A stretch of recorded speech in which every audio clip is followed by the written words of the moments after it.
is YFM. The line now. Doctor, good morning and welcome to YFM. Good morning, Reverend. It's good to have you on here. Thank you for having me. Welcome. Now, thank you. Before we get into the talk, let me quickly say this. It's weird how, I know my listeners will be wondering how every guest that gets on the show has a connection with me. So I grew up basically listening to you. I remember the first time I saw you was on Mancomo. I don't remember if you remember the day you were on Mancomo. That's a lot of years ago, like many years ago. Yeah. Yes, I was growing up still. Years. And then I watched you. I think it's fair to say that was the first time I heard about breast cancer, and then the need for us to, focus a lot on breast care in Ghana. And I mean, from that time till now, I've seen you do a lot. I've seen you champion breast cancer, and we totally eradicating it from our part of the world and beyond. And so let me use this opportunity to say thank you so much on behalf of Ghana and, of course, my listeners for your dedicated service in ensuring that we are all okay. Doc, I'm sure you have a lot to share with us. I mean, we know you. We know the many years you've spent in championing breast care and, of course, doing things related to healthcare in Ghana. But we want to find out where it all started. For the sake of my first-time listeners and people who may find themselves in similar fields and, of course, have interest in getting into your field, how did this all start for you? Before we talk about your childhood, when did healthcare, your interest for healthcare and medicine begin? Thank you so much. And listening to your intro, it makes me feel old. And how far God has taken us. Ate Efia Ansa Ampene is the one who was doing the Mancomo. Yes. Yeah, that was about in 2006. I think so. Yes. So we've come a long way. I always tell people I wasn't born a doctor. I wasn't born a surgeon. I was born as a normal, Ghanaian girl in the area where the girl child education was not in vogue. There was nothing to say about girl child education at that time. But as I grew up, situations found me working at the Etibie Government Hospital. And I think that's where my interest, grew.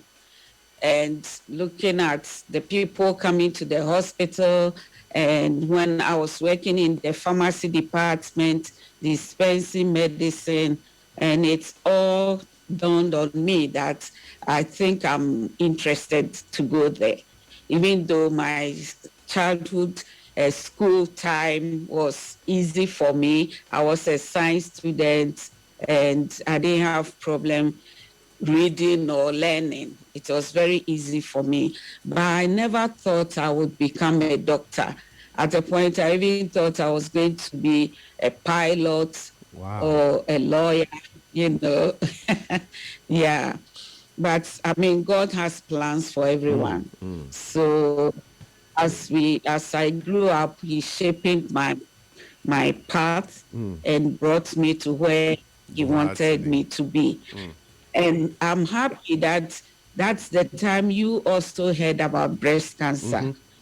Because before then, we didn't know much about breast cancer. That's true. And in the medical school, it wasn't not much attention is paid to breast cancer.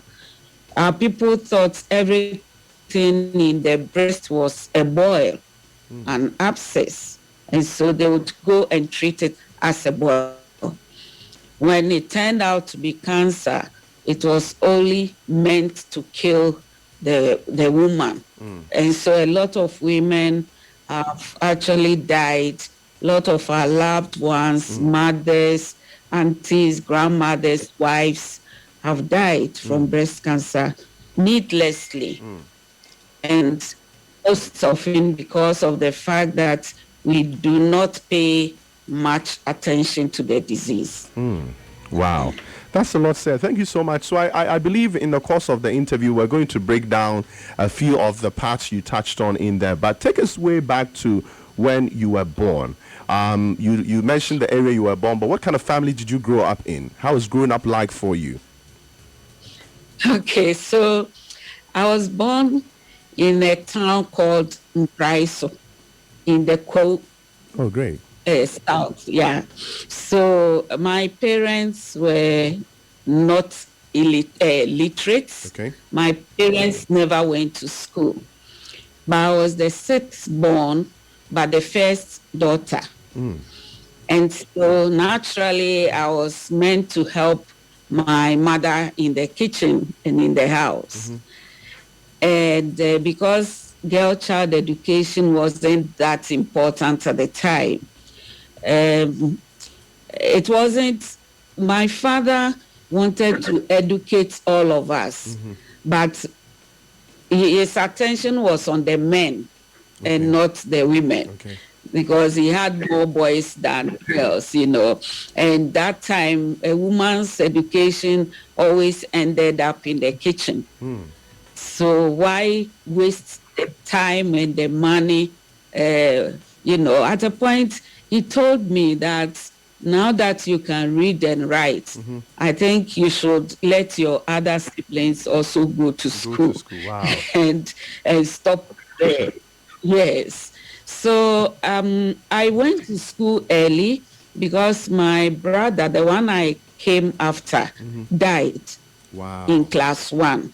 And so they sent me to, thank you. They sent me to go and represent him. I mean, like, go and be in school, maybe for my parents to also have that comfort. And so I was sent to just go and, as they say, Ninamu, before Ninamu. Yes. But at the end of the year, when they did the exams, I also wrote and I passed. So they pushed me along.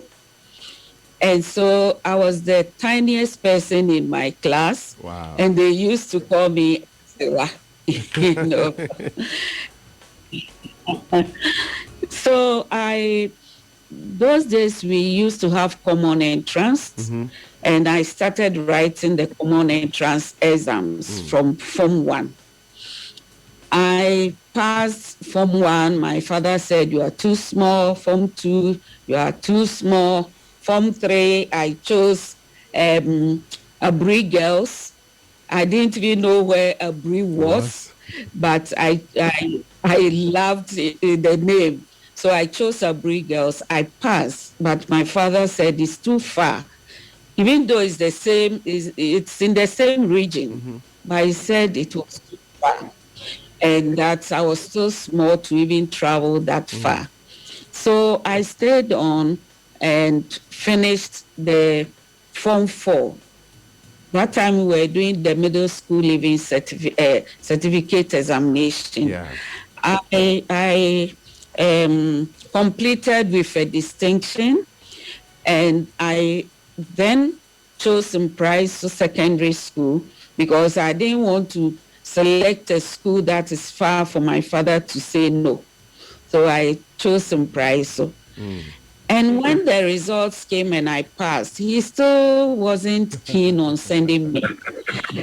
And so my school teacher, Mrs. Anim Somwa, who is still at Impraiso, I thank her every day.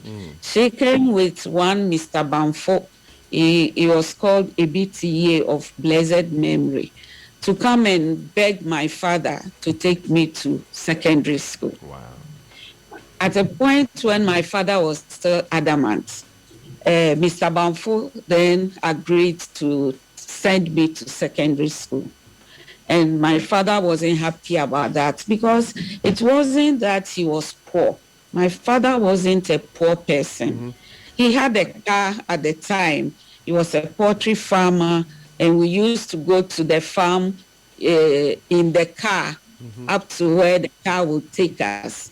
So it wasn't that he wouldn't be able to take care of me. My senior brother was at St. Peter's, and so he felt shy when Mr. Banfo said he was going to take care of me. And that's how come he agreed to send me to secondary school. Wow. In secondary school, he never paid fees because there was this bursary system. So the first to 10 people were given bursaries. So I received bursary, and I also received the Cocoa Scholarship at the time, CMB scholarship. Yes, I heard about that. So I never paid school fees, and every year there was a carry forward of some balance for me to use. Wow. In school, it wasn't easy because even though I wasn't paying school fees, for a girl, we had to take some sanitary things and so on. But my father wasn't ready to pay for those things. So I remember my mother would go and ask for money from friends and buy me those things. And when I went to school, I was also doing the homework for the Dada bus who would come. Wow. From Accra and Kumasi. I solved their maths and science homework for them. And they will in turn give me provisions. Wow. So, it was a barter trade. Yes. And at the end of every year, I had enough provisions to take me the following year. Wow. I finished Form 5, and for sixth form, I selected a school, Uforipanyi, which was in the same eastern region. So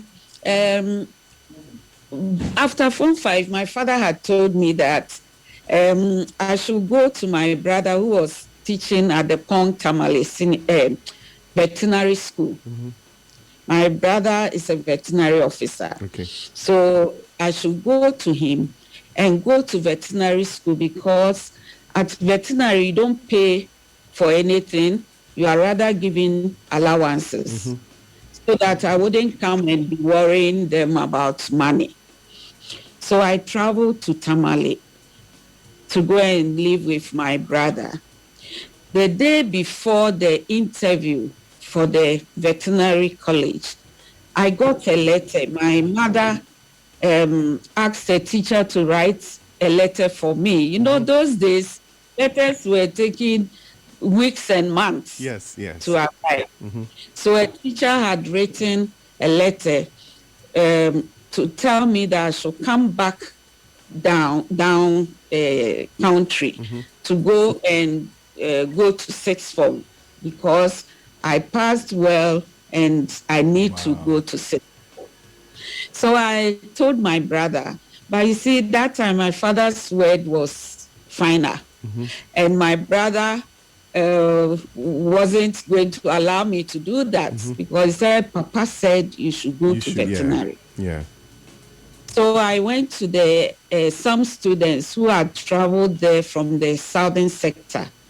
One, Mr. Opare, may be listening to us. He's in Takrady now. He was a student at the time, and one other friend. And so when I told them, they told me they wouldn't have gone there if they had admission to a sixth form. So I should go to the sixth form. So they contributed to pay for my transportation to come down to go to the sixth form. So I traveled back in defiance of my brother's orders. And your father's orders as well. And my father's. So when I came back, my father had traveled to the village. And so my sister gave me money, because the money was only to Prez. So my sister gave me money to travel to the village and to show them my papers. And so I told them I'm going to sixth form, and you had to pay some entry fee before you can enter. And my father said, I told you, that you should go for veterinary training. Yes. So I started crying. And I cried and cried, and he gave me the money to go. Finally. So I went to Oforipanyi Secondary School. That's where I chose. And the headmaster, I met in Prez Secondary School headmaster there. And he told me I'm his student. So they came to pick my form to go back to Prez. And the Oforipanyi headmaster said, no, I chose Oforipanyi, so they should allow me to decide. And so I begged the Prez headmaster that please allow me to go to Oforipanyi, because I wanted to change. I wanted to at least see some other place. Yeah. And so he allowed me, and I did my sixth form at Oforipanyi. Wow. After sixth form, I went to, my father again told me, if you want to continue, go and look for a job. And those days, we were having this vacation job kind of thing. So after school, you could go and work before you travel. You go to university. So I applied to work at the Etibie Government Hospital.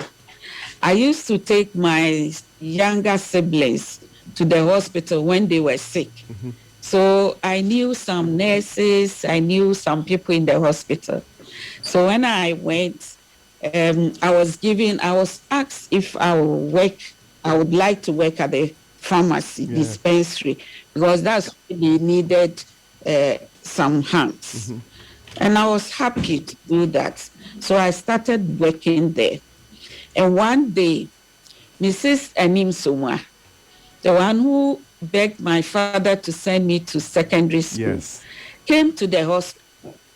And whilst I was dispensing her drugs, in fact, I didn't even realize that she was the same person. Woman. So the same woman. So she came to the window and she asked me, is this the end of the school you wanted to go? And that night, I couldn't sleep. Wow. Because that wasn't the... I mean, I wanted to sorry go to cut you, but I further. think what she was basically trying to say was, after all the struggles, this is where you ended. I mean, the fact that you could have done better. Yes. Wow. Yes. Yes. So that was a very strong message she sent out to me. And so I started looking through the newspapers, and I found, I came across an advertisement in the Daily Graphic inviting people to apply for scholarship at the National Council on Women and Development, NCWD. So I wrote the application and decided to send it by hand myself. So I traveled to Accra. And in the morning, when I told my father I'm going to Accra, he thought I was crazy. He didn't even mind me. So I still went ahead and I went to Accra. I alighted at Tudu and going to my uncles who were selling at the timber market. And by the roadside, a car hit me at the back. You got hit by a car? And so... The first day you arrived in Accra? Yes. Yes. So I picked my bag. I just cleaned myself. And I was, getting ready to go. And then the driver stopped and said, no, I should come back. He will take me to the hospital. And I said, no, I'm not hurt. I'm okay. So he asked me where I'm going, that he would drop me. And so I sat down and I told him my story. And do you know who that man was? No, tell us. The former editor, the editor of Ghanaian Times. Okay. Honorable Kwame Jauchem. Wow. So he hit me, yes, he hit me, but it was a Benz car. And he sent me to the place. I told him about the National Council on Women Development, and he said, "Oh, he knows the people there." And one Miss Atawachia was working there. She's still around, and I'm also always grateful to her. And so she picked me in and told me they can even give me some job to do whilst I wait on for that. the.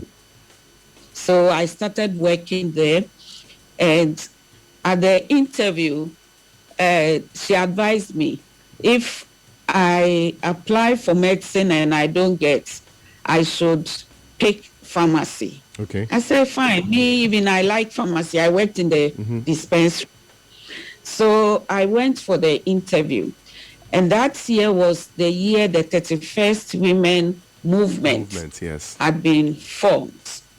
That was in 1982. Yeah, by Nana Kunedu Ajima. And so yes. Okay. So they took part of there was 10 slots, and they gave 5 slots to the NCWD and 5 slots to the 31st December movement. Yes. Fortunately, I was selected for medicine at the NCWD package. So they gave me everything, my ticket, they did everything for me to travel to the then Soviet Union. That's Russia. To go and do medicine. Doc, let's pause on for a minute. Around this time, how old were you? I was about 19 and a half. And so at that age, you had flouted orders from your dad. You had literally begged friends and, distant family members to support you through your education. You had left your hometown for Accra, a land you had never been to. You literally knew nobody here. What was your motivation? What was pushing you? Did you look up to anybody? Were you picking inspiration from anybody? There were no funds whatsoever. Who was talking to you? Who was pushing you to do all this? I think we always have some inner drive in us. But sometimes we don't listen to that inner drive. Yes. Because those days, we didn't have any role models.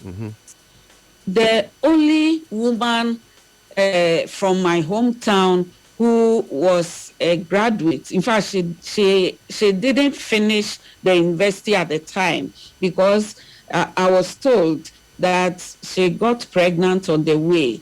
So she was dismissed from the university. And that was the bad example that my father, for example, was giving, that even if you go far, you will still become pregnant and everything will be wasted. So why waste all the time and the funds and all that? So we didn't have enough role models to look up to. In fact, I don't see myself, remembering some role model. All the role models were men. That you hear this one is a doctor, that one is my senior brother at the time had gone to the medical school in Romania. So I looked up to him, but not a female role model. And is it fair to say the resistance you got from the family, parts of your immediate family pushed you to do more because you wanted to prove them wrong?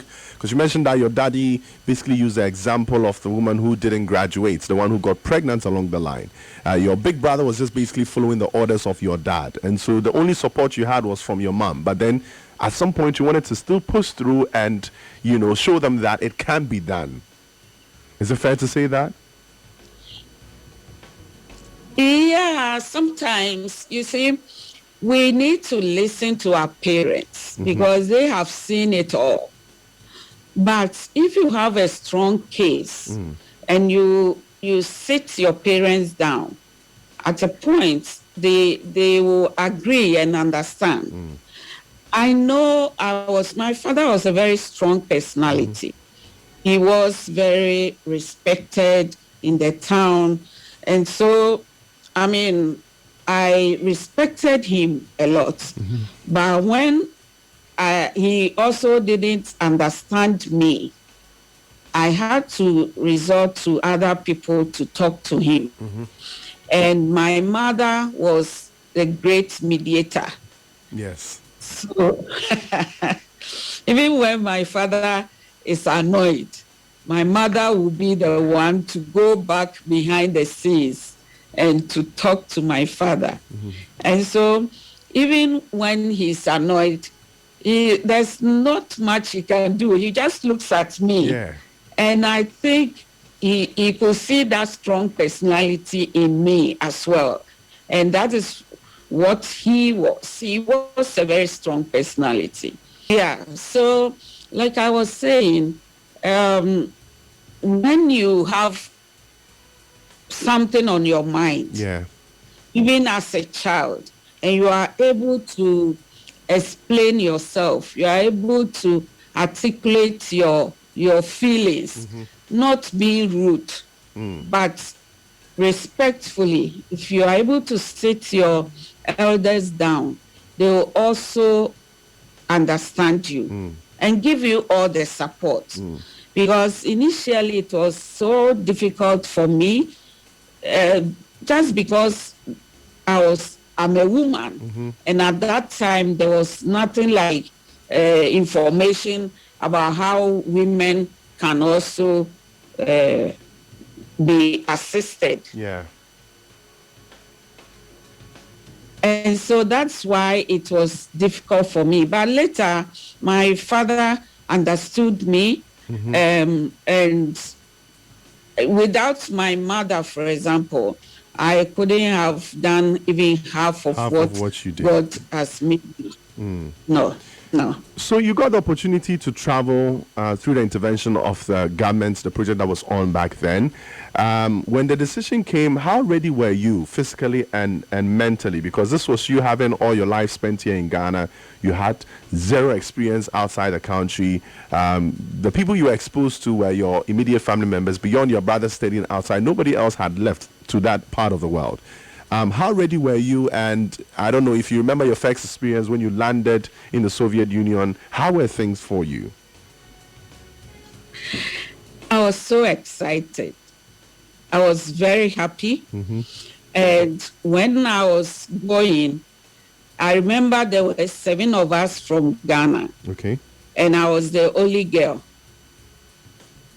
So people like Dr. Boyduku, Dr. Adams, Dr. Patrick Kwao, who are all doctors in Ghana here. We left the same day and we traveled to Moscow. Okay. And from Moscow, they sent us to Ukraine, a town in Ukraine called Zaporozhye. And so that's where we did our language course. And after the language course, all my classmates traveled to other cities. But I stayed over and happened to be the first Ghanaian to have entered into the medical university in Zaporozhye. It was after me that some Ghanaians came to do pharmacy and medicine. Yes. So I finished in Zaporozhye. That's where I met my husband. Okay. He was doing engineering at the time. And I was the NUC's president at the time. So I was organizing Independence Day events and other cultural activities to showcase Ghana at that time. Yeah. So, and in school, in the medical school too, they used to put my pictures in the dean's office as every year they put the picture of the best students. Okay. So I used to have my picture every year by the wall. But at the end of the studies, I didn't want to stay or go anywhere. Some of our colleagues traveled to UK and US and never came back. Mm-hmm. But we came back. We wanted to come back and work. All right. So how many years did you spend in the Soviet Union studying? 7 years. 7 years. And you, apart from English, you did the language course. So were you fluent in the Russian language? I'm very fluent in Russian language. Okay. Along the line, you realize that I went back to Moscow to do another 5 years. So, and I wrote my thesis in Russian language. So I did my PhD in the Russian language. So I speak fluent Russian. Okay, great. Now, after you spent 7 years in the Soviet Union, you obviously got trained there. Your friends left for the UK and the likes. I'm sure they might have made a lot of fortune in salaries and the likes. Why or what was the motivation behind you leaving all these opportunities out there to coming back to Ghana? I mean, where you knew things would definitely not be close to that when it comes to remuneration you'd get from your work. Why? What was the motivation? Yeah, I think sometimes in school, some of the things they teach you, some of the things that you learn is to be patriotic. So you end up also having that feeling that you want your country to also develop. We went there and we saw the good roads, the constant electricity, constant power, water. There's, things were so easy, transportation, so fluent. And so you also wish your country would become like that. I also left my parents behind. Yeah. And whilst in school, my father suffered a stroke. Wow. And so it was a blow. But it's because, and that's the reason why I'm particular about the non-communicable diseases. Because my father was a hypertensive, but he wasn't taking his medications. And so that's why he had the stroke. So I believe if, we educate people more about the non-communicable diseases, yes, we will save a lot of people. Because after everything, you want to live and see your children also, prosper. Yeah. And if nothing at all, if even they will not come to look after you, they will be proud to see you become somebody. And so our parents should live longer to see us. And we are not educating our people well. And that's why in most instances, a lot of parents die young and their children are left by themselves. So I was eager to come back and work. And that's what I did. That's what you did. All right. So when you came back to Ghana, where was your first work point?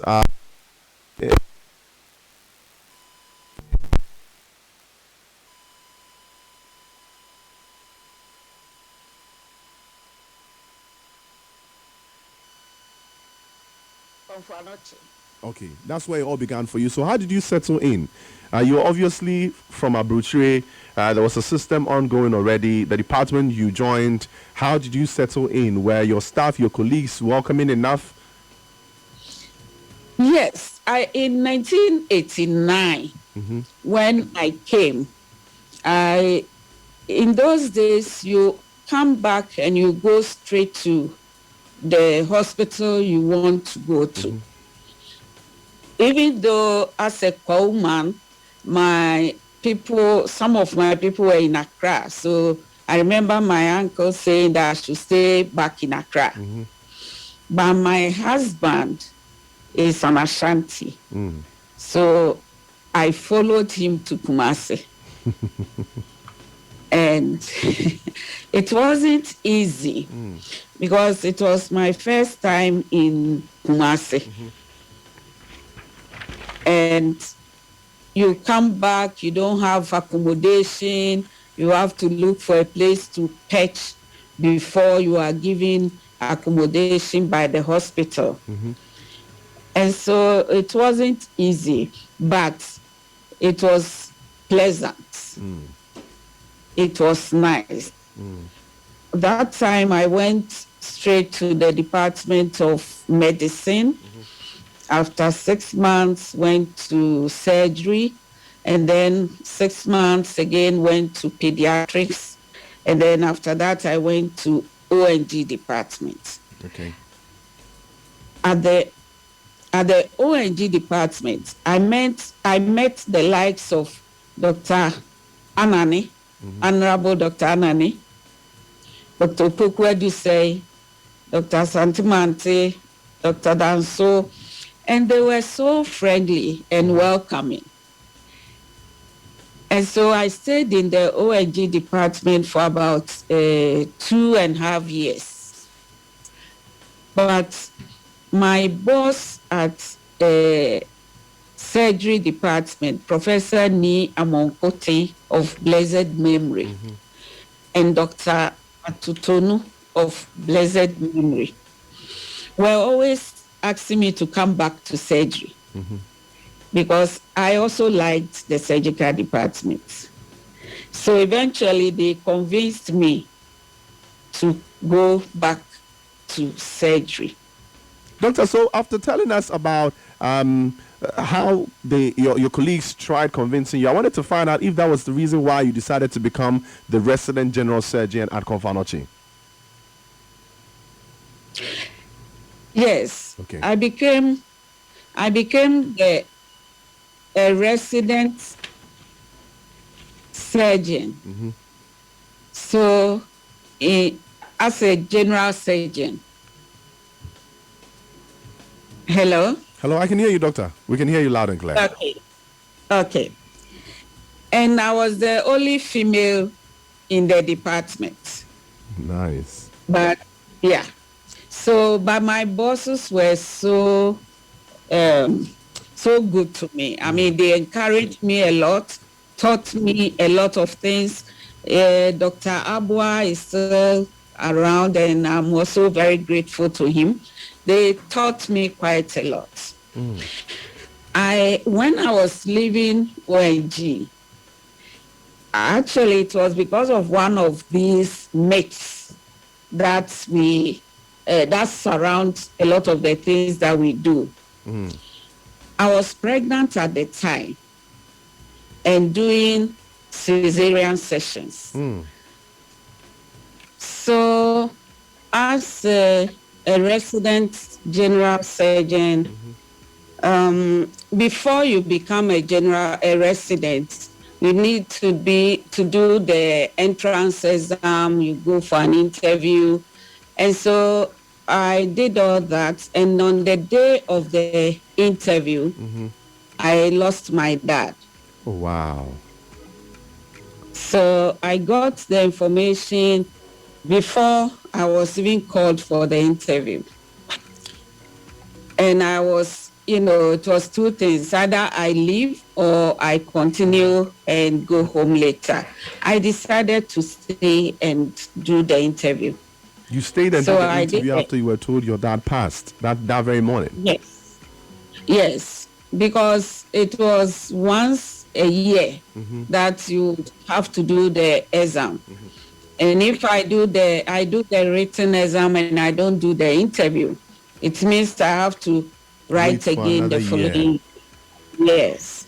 So I did it. I told the examiners, and so they called me as the first person to go for the interview. It was later that I was told that by Prof. Ankra of blessed memory that I topped the list of the exam for the year.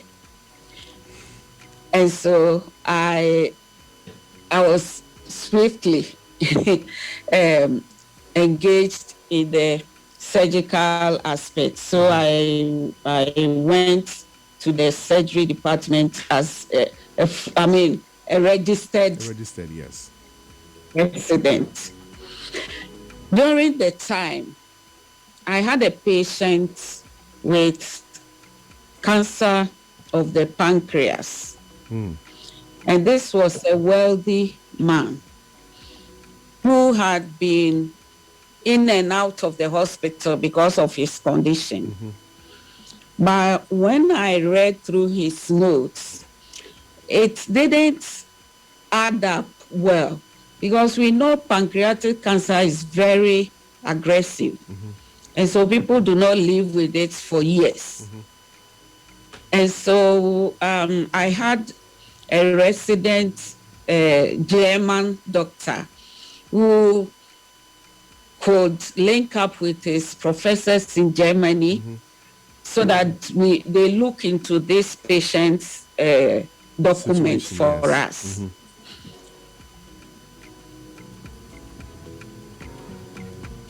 So they agreed that they can take him over if he can afford his ticket to come over to Germany. So we did all the preparations. At that point, he was even very weak. And I remember walking him to the plane at the airport in Accra when he traveled with his wife to go to Germany. But before he left, he asked me what I wanted him to do for me. Wow. And I told him, I want to go to school. I want to finish my specialization. And, you know, there was no straightforward line at the time, because exams, we had to travel to Nigeria to go and write exams and all that. So it took us a very long time to even be able to finish, if you finish at all. Yeah. So I told him I wanted to, you know, go and finish my specialization. And so he asked me to look for a school and a tuition, and that he will help me. Wow. So I went to see Dr. Na at Nabita Hospital, who had also finished in Russia. And he linked me up, and I got the first medical school in Moscow. That's their premier university, to go and do my specialization there. And so I brought the tuition fee to this patient, and he signed me the check. I remember that time the tuition was $3,000. Okay. So he gave me the check for it, and he traveled to Germany. Whilst I also prepared to travel to Moscow to go and start my, continue with my specialization. Whilst I was there, he finished the treatment. He came back home, was driving on his own back. So he actually had a good quality of life before he passed. I mean, he passed some years later though. But at least he helped me to go and specialize. And then you decided to specialize in research management for breast cancer? Or that was later? Cancer. Okay. I went to do general surgery first before I went into breast cancer management and research. Okay. And so I went to the Premier Research Institute in Moscow, the Kashovskaya, that's how we call it, to go and specialize in breast cancer management. And so when I finished, I wanted to come back immediately to help. So, and you know, before I left, I was doing surgeries on my own, a lot of hernias, a lot of appendectomies, a lot of, you name it, all the surgeries I was doing. So it wasn't difficult to go and specialize further in it. And I also knew the problems we had with breast cancer. And the fact that most of our patients were coming to the hospital to die. Mm.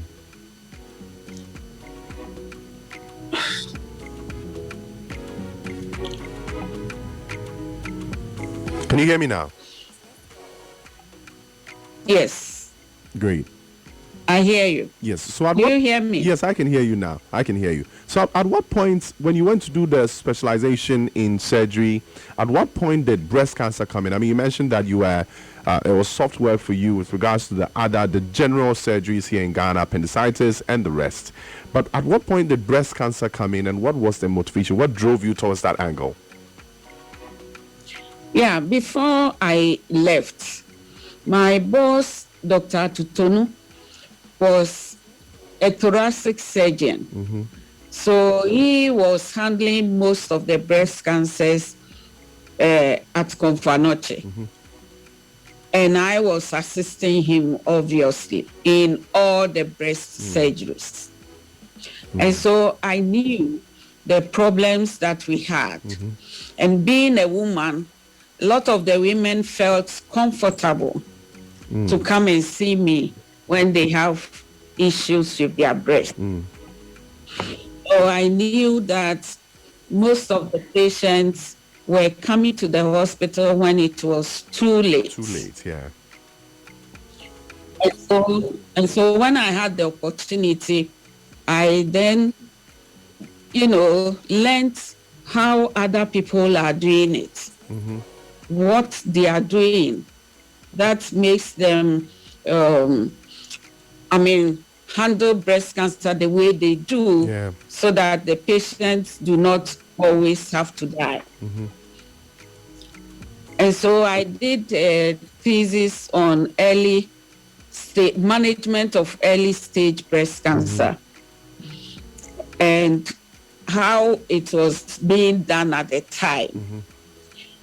Radiotherapy is something that we need to use when the woman comes with early stage breast cancer and you want to preserve the breast. Yeah. And so these are things that we need to have to be able to provide the needed care. And treatment for breast cancer. We also, yes, but one of the things that fight against us is the fact that our people are so ignorant. Even educated people are ignorant about breast cancer. And so the idea that breast cancer is a spiritual disease, breast cancer is caused by witchcraft, breast cancer is an incurable disease, does not augur well for us. And I remember a patient who was brought into my consulting room at Confanoche, who was gasping for breath. And when I asked her why she's coming so late, this woman looked me in the face. She had this anguish in her eyes and pleaded with me that I should help her because she didn't know that painless lamp that she had was going to end her like that. And so that also sent a very strong message that our women do not know about the disease.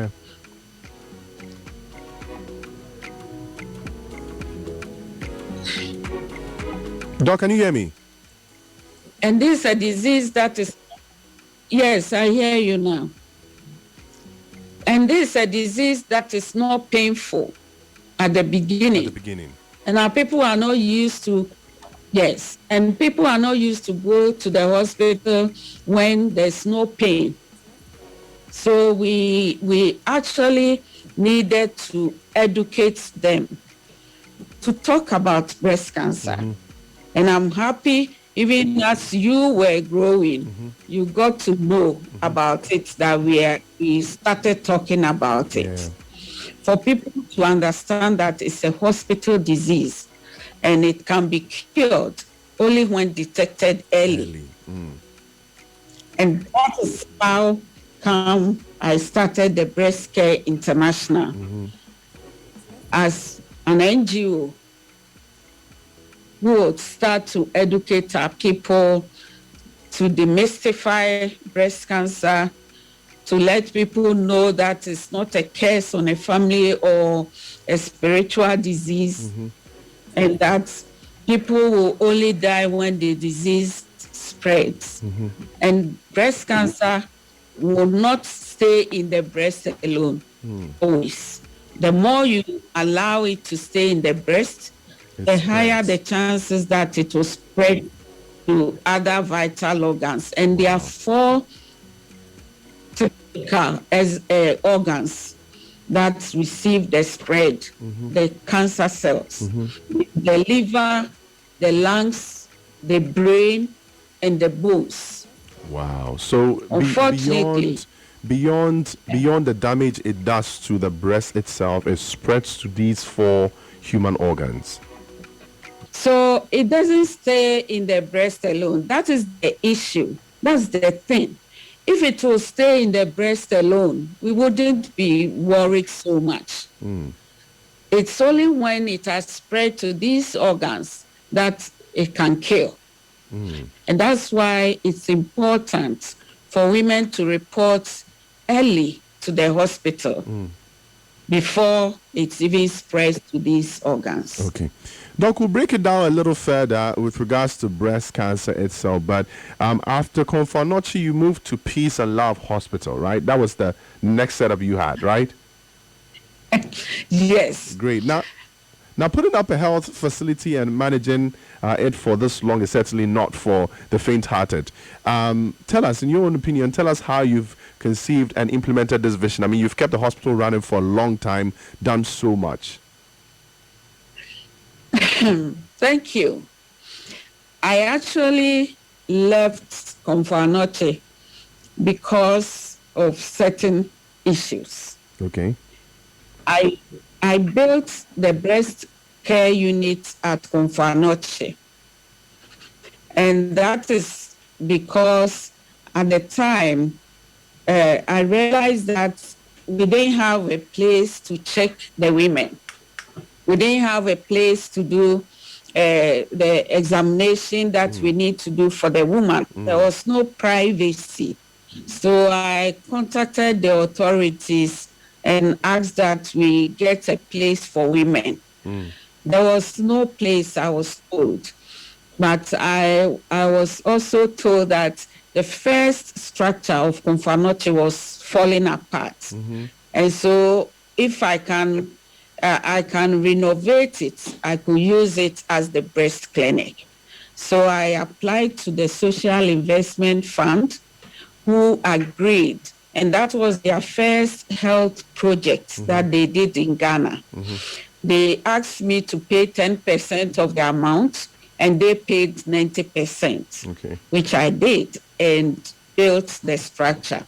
But unfortunately, I never worked in that unit, not even one day. What happened? So I don't think we have time to go into that. No problem. Let's just put that But aside. you know, there's something we call professional jealousy and all that. So I left, and I was actually approached by the SDA hospital at Aguna Esamai. It's a village, sort of, but I agreed to go and work. They wanted me to set up a breast clinic for them. So I traveled there twice every week to go and do it. And I was doing surgeries at Esamai. At the same time, I was working with Mamo Care in Accra. Okay. So I was traveling to Accra once every 2 weeks to consult. And I realized I needed to start my own hospital. Okay. And so that's how the Peace and Love Hospital was started. Was it easy? So was it easy coming up? Whilst moving around, working, creating awareness, I started my own one. And now I'm inviting you to come one day to see the Peace and Love Hospital in Kumasi. I will. So the thing is, I've actually been there before. Pardon me? Yes, I've been to the Peace and Love Hospital in Kumasi before. And if I'm not mistaken, there's one at Spintex as well. Is it? Am I correct? Oh, yes. Yes. Yes, yeah. Oh, I'm happy. I love to roam a lot. So, during my spare time, I just move about and then see places I've heard of. There's that. There's the one in Kumasi, and then there's the Spintex branch as well. I mean, I've been to a few places, yes. But look, how easy or difficult is it setting up a hospital this caliber in Ghana? It's not easy at all. Easy. It's not easy. And the private sector, sometimes we talk about PPP, private-public partnership, but I don't think it applies to the medical field. Really? Because yes, the private hospitals, you have to buy your own equipment, you have to pay your own staff, you don't have any secondment from the government, and so everything is done by yourself. And it's not easy. So everything that you need to do, and you want to, we don't like doing mediocre things. We've traveled a lot across the globe. And so we always want to bring back home what is being done by other countries in the developed world. And so if it's equipment, let's say if it's mammography, we want to do the digital one. So we can send images to the radiologists in Ghana and abroad. If it's the CT scan, we want to put up a CT scan machine that's not a used one, but a new one, a state of the art, so that our services will not be less than what is done elsewhere. We want to do things like they are doing in the developed world. And so it's not easy doing those things on your own, financially, and also psychologically, to get even the right people to work with. Pilfering is so common in the hospital setup. So if you are not careful, you get people who are working with you, but they are setting their own and siphoning. Yes, they are not with you. Yes, But I think we should have it that we are all working for the good of our people and having the patient in the center of whatever we do. And having an oncology clinic, a hospital that is taking care of breast cancer patients. And now we've added the gynecology department.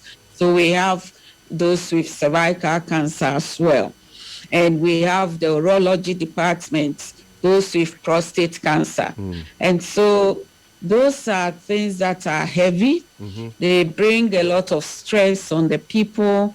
And so we need to always be ready to give the psychological support, the counseling that the people need. Because the moment someone hears that she's been diagnosed with a cancer, it's like, I'm going to die. Yes, at the back of their mind, this is the end for them. Yes. But we always want to tell people that the diagnosis of breast cancer is not equal to death. There are a lot of people with breast cancer who have lost their husbands, their friends, who even didn't have any disease, any cancers. You understand? So the fact that you have breast cancer doesn't mean you are going to die. All right. Doc, now I've been told, well, I read about it a while ago that you have a project dedicated to the women, the market women in KJTR. It's called the Monthly Screening Program. Shed a little bit more, light on what the project is about, what it entails, and then the impact it's had on, the KJTR women so far. Yeah, thank you so much. The KJTR project, it's a project with one Alhaji Alasan, who is with the Ambassador Bridgewater's Foundation. Yes. And so we look at the KJTR Kaya people because they are always busy running up and down. They don't have time for themselves. And so having a place inside KJTR where they can easily walk in and get checked. It's not only for the Kaya people, but everyone in the market can walk in and get her breast checked. We are also doing checking for blood pressure and sugar levels as well, so that the woman in the market and some men in the markets who do not have time for themselves will be able to just branch by and for 5-10 minutes get their health check and then go back to continue whatever they are doing. So it was launched on Monday. We've been doing series of screenings in the past, but this this monthly market screening was launched on Monday. And it's going to be done at the last week of every month. Okay.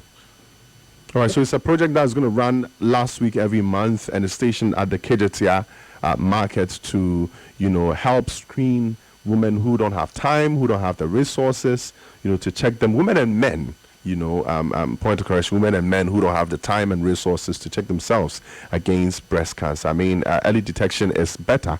And I love one thing doctor said, cancer detection doesn't mean that the end of your life has come. It means there's hope for you to actually get it checked. But you check it earlier, you detect it earlier, and then treatment can be provided for you.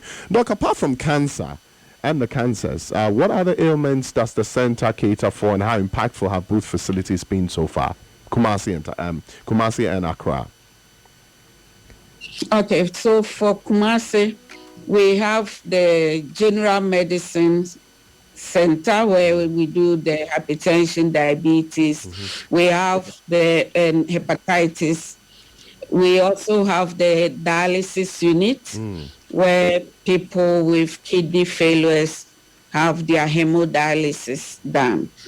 We also have the ONG department where cesarean sections, hysterectomies, cervical cancer screening and care is done. We also have the urology unit where problems with prostate, either prostate cancer or BPH, the enlargement of the prostate organ, and also sexopathology. That's an interesting field that does not happen in most hospitals, but we have the center there. Okay, so what's that about? We also I think it's do a new penile word. implants. It's a new word for me, sexopathology. That's when Dr. Manama inserts an artificial penis for men. Wow. And this is the first of its kind being done here in Ghana. Hello? Hello, Doc, we can hear you. It's the first of its kind done here in Ghana. Yes, and it's in the Peace and Love Hospital alone that is being done. Okay. And there have been a lot of successes because some men who had whose penises were not working. They were not having erection at all. Have through this surgery even delivered. Wow. Okay, so it's sort of like an implant for men. If a man with serious sexual problem is able to have a child, yes, through the surgery, it's something remarkable and needs to be commended. So Dr. Manama is the only one who has been doing this surgery in Ghana. In Ghana, okay. Now, tell us a little bit about breast care. We also Sorry for cutting you. Yes. International. No, you were on the other ailments. I was saying that we also have the state-of-the-art diagnostic unit where we do all types of laboratory investigations, CT scan, ultrasound, ECG, and you name it. We also have the eye department where a lot of things are done. My senior brother, Dr. Wiafe, is an ophthalmologist of, global experience. And he has been seeing the cases on periodic basis, but we have a resident ophthalmologist in the hospital as well. We also have a psychologist who counsels our patients.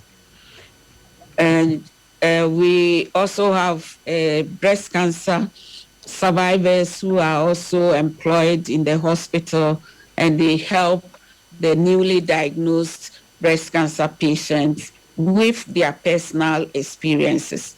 And in fact, the HOPE project has been accepted by ABC Global Initiative as a toolkit to be used globally. And that is a very strong achievement on our side. And so there are a lot of things that we do at the Peace and Love Hospital, and we hope to expand, and do more than we are even doing now. Right. Thank you so much, Doc. On the side, there's the Breast Care International, which was established in 2002. Mind telling us how the association, the foundation, came about? Yes. When I mentioned earlier that a woman who said that she didn't know that the painless lamp would lead us there, we then decided to go out and educate our people. I remember going to Auntie Felicia of Jofel Catering Services to go and tell her that I want to go to a church to go and educate them. And so she took me to her church, the Garrison Presby Methodist Church in Kumasi. And that's where I did my first outreach. Is it the one at the Dara Barracks behind Konfanoche? The school, the cluster of schools, the Presby there? Yeah. Okay. Yes. And then Jofel is also around, I think, airport runabouts there. Runabouts, yes. Great. Yes. So Auntie Felicia is now a member of our board of directors, by the way. So she also took me after the church. She took me to her friend, Nana Hayford, who was then working at Fox FM. Yeah, Nana Hayford Dunfe. Yes, the actress. Yeah. So she dedicated her program for breast cancer. So we educated the people. It was a phone-in program. People asked questions. And the questions people were asking actually gave me the encouragement that people want to know. And so I then started to look for nurses who are interested and can dedicate their time, who are ready to volunteer, and started forming the Breast Care International, the group. And so it started growing as we moved on, as the years went by. We were there in Ghana when I got the invitation after some years from the White House to come to meet President George Bush and the wife. And I thought it was a spam, but it wasn't. So you actually met the president and the wife of the U.S. back Yes. then. Yes. I also got later on when President Biden, Joe Biden was the vice president of Obama. I got another invitation and I went and I met him and his wife, Dr. Joe Biden, and at a dinner, So people have been watching what we are doing here. And it encourages us to do more because a lot of our women need to know. They need to know that the breast is such an important organ. It's, we cherish it. The men also cherish it. We need it to feed our babies. But when it's diseased, it can kill us. And so we needed to go to where we will be finding women, to the churches, to the mosques, to the marketplaces, to the communities, to go and gather women and talk to them and also examine them. The clinical breast examination is what we have. And so I trained the nurses how to do the clinical breast examination. And indeed, we've trained quite a number of community-based nurses how to do this clinical breast examination. So Breast Care International has also been doing quite a number of things, going to especially the deprived communities. And mind you, deprived communities are not only in the hinterlands. We can have deprived communities in Accra and Kumasi. And so those people also need to be visited. And we do visit all of these. And then we also started this work for the cure. We decided to create more awareness on a national platform. So every October, we do the work for the cure until COVID-19 puts hold on everything. Wow. Yes. Doc, you've been doing this for a long time, but I mean, since we're here, let's find out. Have you had support from the government? Is the nation's are the nation's leaders paying particular attention to breast care and the outreach you are on? Is it a national issue? Are people at the top concerned about eradicating breast cancer? I must say that we've had the former president Kufuor join us on a walk before in Sunyani. We've had former President John Mahama also joining the work on 3 occasions. We've had our mother, Her Excellency Rebecca Akufo-Addo, also join us for the work. We've had regional ministers, central, northern, eastern, a lot of, every region we go, we have the regional minister and members of parliament, MCs and DCs joining us for the work. But when it comes to financial commitment, it's only President Kufuor who has done that. None so far. None so far. None so far. So it's been a challenge.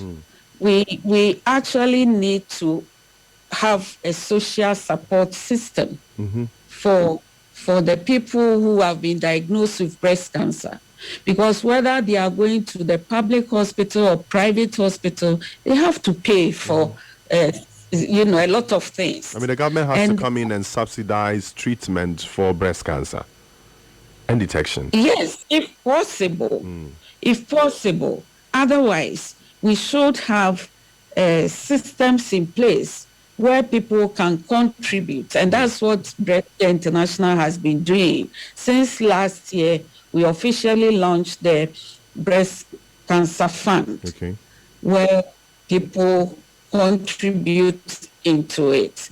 And people sometimes even use their birthday expenses, whatever they would have used for their birthdays, to pay into the fund so that the money can be used to help a needy patient. And we have patients coming from all over the country, from the northern, from people from Bolga, from Tamale, from Central Region, Volta, all over, coming to us and asking for help. Sometimes we even have to pay for transportation before the patient can come over for some assistance. So it's something that we are pleading with Ghanaians. I know Ghanaians, we have the soft spot, but sponsoring health issues is not that easy for us. A lot of people are ready to sponsor big-time sponsorship for beauty pageants and all that. I'm not saying those are bad things, but let's much time investing in things like this. Our help. Yes, with our help. It's important. And the corporate bodies, I have to thank Ghana Gas for coming on board last year to support a lot of our patients. And doing this, I'm sure they are not doing it for Ghana or for Breast Care International or for Wiafe. They are doing it for our own people. The woman somewhere who needs your help. And when they say, God bless you, it works. All right. Thank you so much. So, I mean, our doors are still open to corporate institutions, spending some money on the care for breast cancer patients and, the treatment as well as the research. If people listening now are interested in funding this fund or, creating some form of wealth to invest in this, who do they contact? How do they get in touch? Yes, we have the BCI Momo Fund. Just a minute. Our websites are there, and so you can go to www.breastcareinternational.org. You can also go to bciamerica.org. Okay. All right. Our Momo account is 055 872 0808. Okay. 055 8720808. 055 8720808. That's the BCI Momo account. That's Breast Care International Momo account. The website, once again, is www.breastcareinternational.org or www.bciamerica.org. The email is breastcareinternational202@gmail.com. That is breastcareinternational2002@gmail.com. So any of these contacts will get you in if you're interested in providing some money to fund breast care, health, and of course, the treatment for breast cancer patients here in Ghana. Doc, now, since you're here, we have your voice. You have been in the breast care international field for a long time. Treatment, cancer, anything relating to that has been your field for a long time. What are some of the myths, things that you hear in the course of treatment when you meet patients, things that you want to debunk, let our listeners know are not true when it comes to breast cancer? Yes. A lot of people think that breast cancer is caused by witchcraft. They think it's a spiritual disease. Think that it's a curse on a family, especially when there's a positive family history. And you can have 2 or 3 members of a family who have been diagnosed with breast cancer. But because they don't understand it, they say it's a curse on the family. A lot of people think breast cancer is not curable. That is also not true. They also think that women die from mastectomy. That is when we remove the whole breast. That is also not true. I mentioned earlier that death can only occur when the disease spreads. So if the disease hasn't spread, there's no way the woman will die. And so those are all myths and misconceptions. And because of the witchcraft and the spiritual things, some women resort to the prayer camps. And you get some people telling them it's your mother, it's your auntie, it's somebody at your workplace who is killing you. And so instead of them going to the hospital, they will spend all the time at the prayer camp. And in so doing, they waste the precious time that we could use to treat them. A lot of people also think that it's still an abscess, it's a boil, and so we should apply the herbs. Breast cancer cannot be cured by the herbs. So when they are applying the herbs and drinking some, thinking that it will cure them, they will also be wasting the time. These are all myths and the misconceptions. And now that we have a lot of breast cancer survivors, in fact, we have close to 900 breast cancer survivors who are in the PALSA, the Peace and Love Survivors Association. They are helping us to demystify some of these myths. Before we will end our discussion, let me also thank Honorable Chairman Kukufu, Honorable Chairman Dr. Kukufu, the head of EPA, and Honorable Apalu, Kofi Apalu. Yes. Yes, their birthdays are in October. So they have promised that for this year's October, their birthday celebrations are going to be put into the breast cancer fund. All right. God bless them. Yes, we thank them, and other people can also emulate, because we have a lot of patients waiting for their help. So if we are able to demystify breast cancer, I'm very sure that a lot of our women will be saved. One thing about our breast cancer is the fact that it strikes earlier. And by nature, they are more aggressive. Some of them are more aggressive than the types that we find in the Caucasians. And that's the reason why I think that we should pay more attention on awareness creation so that we can get the patients early to the hospital for them to be treated properly. All right. Thank you so much. At this point, we will take questions from our listeners, 0202222073. If you have any question for Dr. Beatrice Wiafe Addai, kindly send it through. She's definitely here to, answer all that for you. While we wait for that, Doc, let's talk about family. You mentioned along the line that you met your husband in the Soviet Union while he was also studying to become an engineer.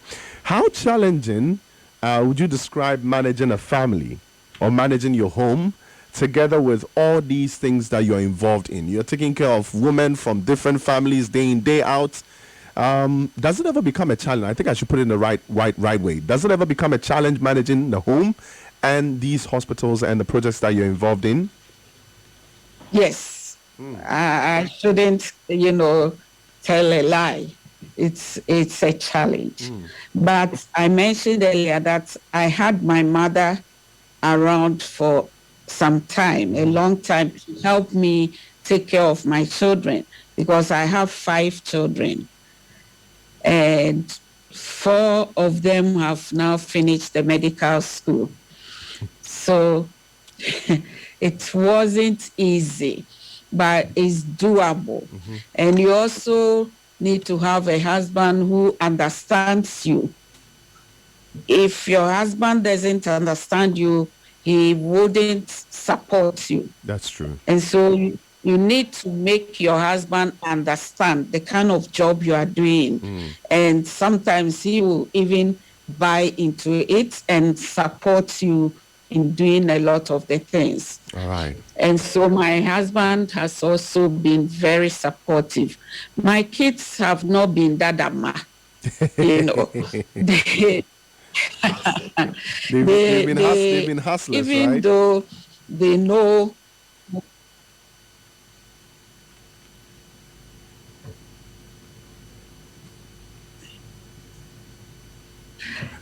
Yes. You have to let your children understand that life is not easy. It's not rosy. They should kind of understand that life can have its own ups and downs. And so the children have also been very supportive, and that has made the work easier for me. Because when I travel, I know that everything is in order. And so I don't have to think about them. But in all this, God has been the driver. All right, I love that. But you mentioned that 4 of them are done with medical school. Any of them taken after you?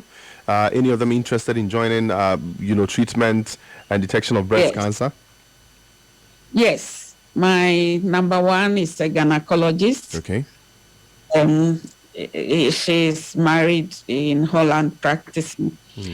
And my number 4 is also a general surgeon, and she's doing her PhD now. Oh, that's beautiful. So, yeah. Now, so she's doing surgery. What advice would you give to young medical practitioners, people your kind? I mean, I think that's the right word for it. People who find themselves at the beginning of their career, who want to start a family.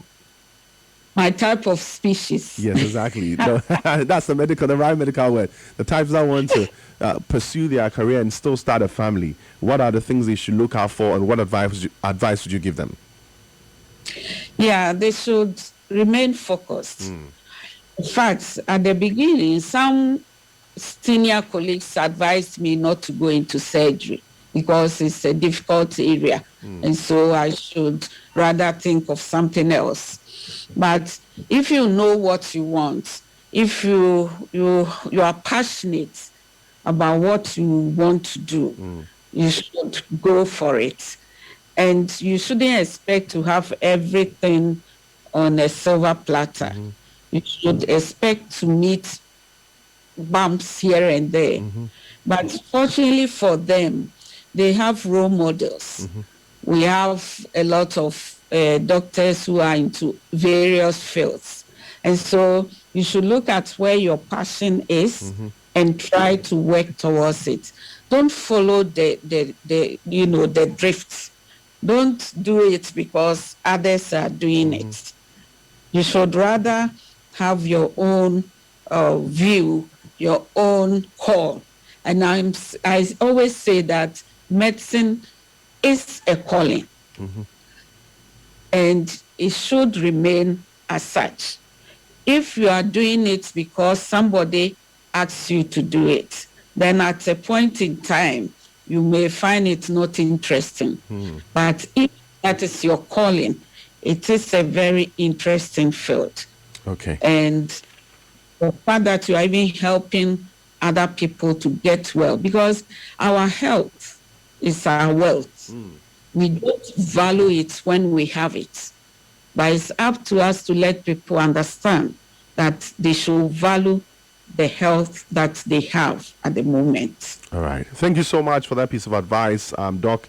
Now, we're taking 2 questions from our listeners. We have a lot of them in, but because of time, we might have to just do a few. Our first question in here is from Opokua Samantha inside Kaswa. And the question is breast cancer hereditary? Can I inherit breast cancer from my mother? Opokua inside Kaswa. Doc. Yes, some breast cancer can be hereditary. that's about 10% of all breast cancers have positive family history. What that means is that there's something we call genetic mutation, and that mutation can occur again.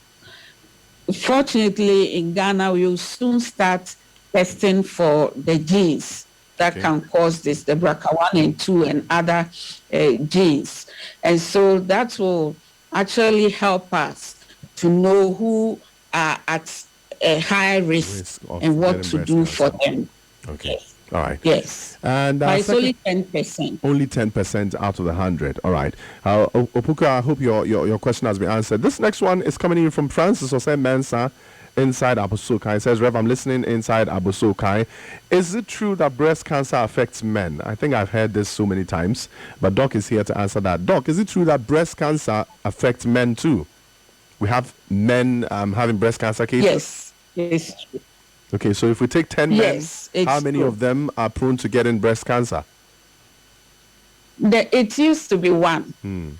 But now the incidence in men is also increasing. Perhaps because the overall incidence is on the rise. So we can say that for men it's between 1 to 3%. It's not 1 out of 10, but 1 out of 100. Okay. So it's between 1 and 3 out of 100. Okay. So if a man has a lump in his breast or one breast has become big, he should go to the hospital. Okay.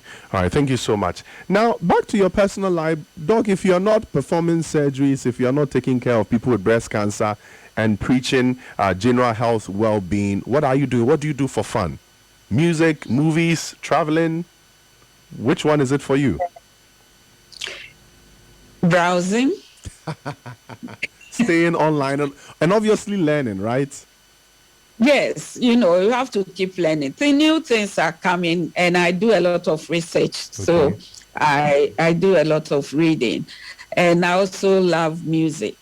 Okay. And I love also hanging around my grandchildren. Okay. What kind of songs do you love? Yeah, pardon me? What kind of music do you love? Oh, gospel. Gospel, okay. Gospel. Your favorite gospel artist? Yes. In my house now, I have Adum as the main song. Every day is played. Okay, Adum by Dinah Hamilton? Dinah Hamilton. Okay, all right. My grandson Levi is not speaking yet, but he can say Adum. And he's dancing to it, and so we always have to play it for him. And I love it. It's a nice song. Okay. All right, Doc, what legacy do you want to leave on the minds of especially young women who you come into contact with and those from a distance through your work? Yes. What all that I've been doing and my team has been doing is to create a better future for our children. To create a better breast cancer future so that our children, our grandchildren will not come to see the kind of advanced stage breast cancers that we are seeing. So I want to leave a better future as far as breast cancer is concerned, so that the women will not believe it's caused by witchcraft. They will know that they have to go to the hospital because we can preserve the breast for them when they come early, and also be able to offer reconstructive surgery as soon as we do the breast surgeries that we are doing. Okay. So I want them to enjoy life better. Okay. Better than whatever we have. Ours is more challenges than you can think of. And even look at the internet, how we've gone through it today. How we've struggled through it today. Yes, so if you bring somebody who has stayed all his or her life in the developed world to this environment, it tends to, disturb them a lot because the internet is now everything. All right. Doc, now we have the government's attention. Let's just say we have people in leadership positions, people who are policymakers listening now. We have their attention now. Name one crucial intervention or one thing in your opinion, an infrastructure you wish the government would put in place to help in the research and management of breast cancer in Ghana now. One thing you would want them to do. I would want the government to team up with Breast Care International to retrain our community-based nurses. We have nurses across the country, but if we want them to be able to clinically examine the breast of our women in the community, wherever they are living, we need to retrain the nurses so that they will know something about breast cancer and how to examine them. Maybe just a little addition that we have to have mammographs in all the regional hospitals. And these days, because of the type of mammograph machines, they are all, you can do it and send the images from Tamale to Accra, from Boko to Kumasi, wherever we find the radiologists, since we don't have enough radiologists in the whole country. But if we are able to provide the necessary mammograph machines in the regional hospitals, it will reduce the stress on the woman. To travel all the way from some village somewhere in a different region to Accra or Kumasi to have mammogram done. It's unacceptable, and this can be done. All right. Thank you so much, Doctor, for spending time with us today on YLeaderboardseries. I personally have learned a lot. And thank you for accepting to share your real life story with us. We're going to go over the numbers for Breast Care International once again. The contact, if people are interested in getting in touch with you, somebody finds him or herself in a situation where medical attention is needed, breast cancer, whatever case it is, the numbers they should get, contact, how they can reach you, social media, websites, all that. Quickly run us through that so we can wrap up. Okay. So if you want to send something to the BCI Momo account where we can use the money to help needy breast cancer patients, please write down our Momo account. It's 055-872-0808. 055-872-0808. Then we have the website. Let me give the contact numbers: 0244 145 064, 0244 145 064. Another number is 0244 099 140, 0244 099 140. And we also have 020-816-8513. You can also go to our Facebook account, breastcareinternational.org. It will lead you to our Facebook account. We also have the Twitter handle at BCI Ghana. And you can also go to www.BCI America. BCI America is a 501c3 duly registered organization in the U.S.